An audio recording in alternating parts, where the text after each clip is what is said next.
encounters, Pierre. Yeah, he's a former tough competitor. He had some wins in the house.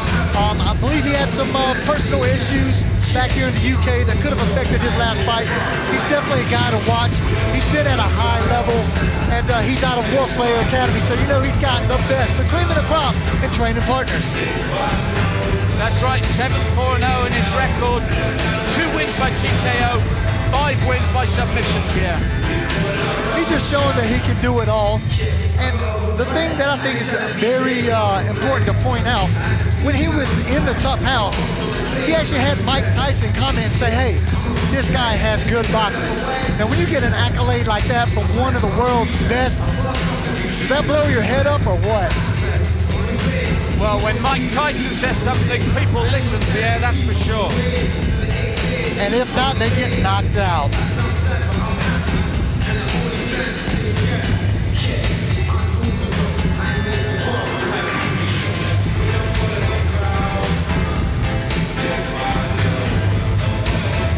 Now, what does that say about somebody's record when they're known for their striking, but yet most of their wins come by way of submission? It's what we always say, Pierre, MMA is advancing so rapidly that the days of a great striker or a great submission artist are over. They're just great fighters now. You need to coin that phrase.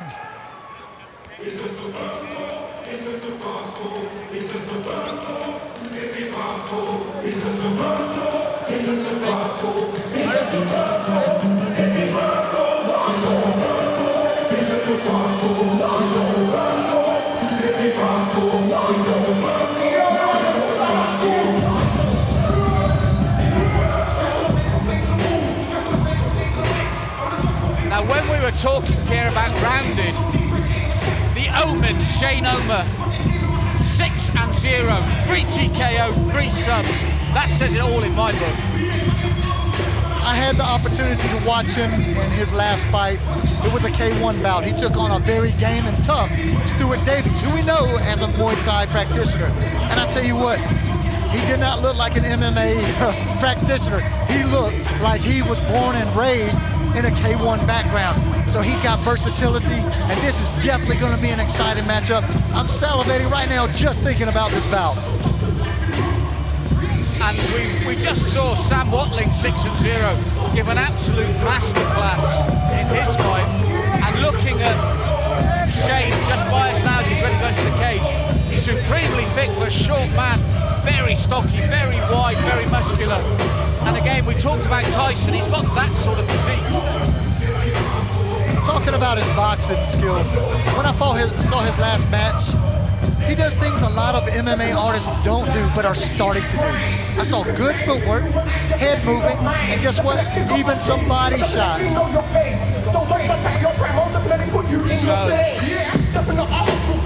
21 years of age, 5'10". You can see he's going to be giving away a little bit of height. But that makes it dangerous when you talk about body shots and power in the punches. The shorter opponent rolling in below his taller man. Aaron Wilkinson will have to be on the top of his game tonight, Pierre. And I think Aaron, again, is the longer fighter. So Shane Omer is definitely going to have good footwork and nice head movement to avoid those straight shots, potentially close down the distance for punches and kicks of his own.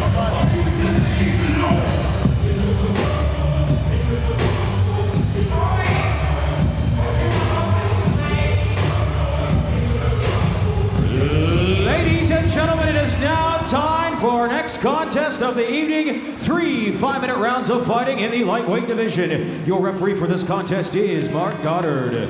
Introducing first, fighting out of the red corner. This man is a mixed martial arts fighter with a professional record of 7 wins, 4 losses, with 2 wins coming by TKO. He stands 6 feet tall and weighed in at 156 pounds. Fighting out of Manchester, England. Ladies and gentlemen, please welcome Aaron "The Day Walker" Wilkinson. His opponent fighting out of the blue corner. This man is also a mixed martial arts fighter with a professional record of 6 wins, no losses, with 3 wins coming by knockout. He stands 5 feet 10 inches tall and weighed in at 154 pounds. Fighting out of Southend, England, ladies and gentlemen, Shane the Omen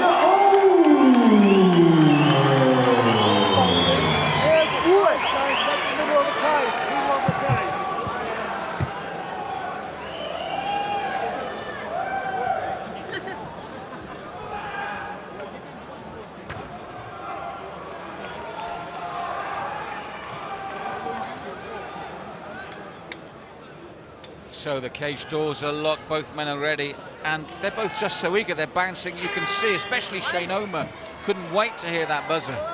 Omer's like that with every one of his fights. He just wants to come out of the gates blazing. Saying that, he just ate a Wilkinson punch, however, returned to an inside leg kick. Sharp boxing from both men. Look at the speed and the crispness on both men's shots. Southpaw stance for Omer. Now, Wilkinson needs to adjust. He needs to keep his lead leg to the outside of Shane Omer's lead leg, or else he sets himself up for that straight left shot. Landed his own Superman, though, and nice and slick. Not put off by his reputation, is Aaron Wilkinson. Now, that may have been a low shot. Now, look at the body kick there from Omer. Landed flush across the midsection of Wilkinson. Yes, fascinating upright start from both men here.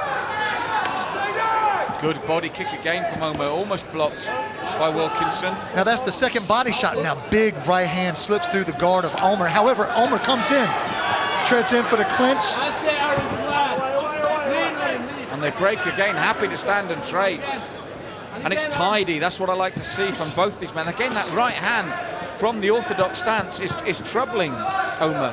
Yeah, but what I would like to say is this is the evolution of MMA. You're going to see a lot better boxing as we gain momentum. Oh, big shot by Omer. Ladies and gentlemen, that is it. The show is over. That is what you call a finish, Pierre. That was lethal. We said both men were sharp and accurate. That carried accuracy and power. Ladies and gentlemen, hello, my name is Shane Omer. Now Shane Omer out of TSG, representing South End, UWC, and I tell you what, he put a big stamp here tonight in front of a sold-out crowd here at Wembley. The left hand almost landed then, he set it up. The second time it did not miss, flush on the jaw. Now Omer shifted the weight to his right. There's a spinning back kick, and first one misses, second one misses, and boom, slight shift to the right, left hand overhand hook. Step in as well, Pierre, that little change of distance and range. It misses here, little shuffle, here we go, watch this. Comes across, bang. Now, so far, that is a highlight reel through and through. I don't even know how often that's going to get replayed, but that was vicious.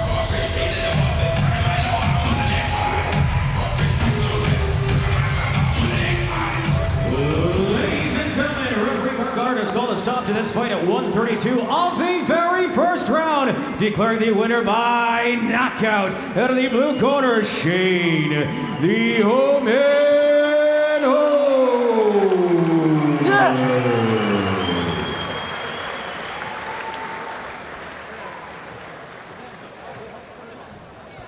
You talk about highlight reel knockouts, Shane Omer, that is one of them. Yeah, mate, I mean, that was my game plan, really. I wanted to keep it standing. I knew he'd just come out on the fight around, so I thought, yeah, he's going to know what he's doing. I mean, he went nowhere I wanted to go, really. It was a great fight. I enjoyed it. He's a big name to beat. They hopefully get me recognised now on the British circuit. Now it's 7-0. And what? Bring it. Well, you see, there you go. At any point, you talk about him coming out of the Ultimate Fight House. At any point, did that overwhelm you, training for this fight? Obviously, it's going to overwhelm me. I mean, he's been training in America. Great fighters out there, great teams to train with. But you know what? I train with TSG.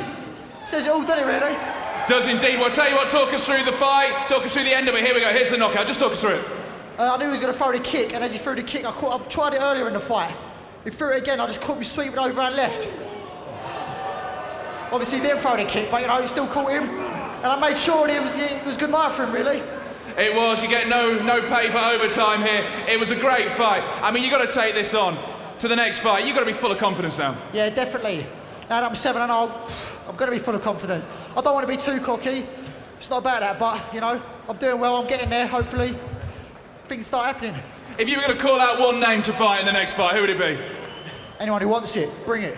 Anyone who wants it, put your hands together, winner. What a knockout! Put your hands together, winner, Shane Omer!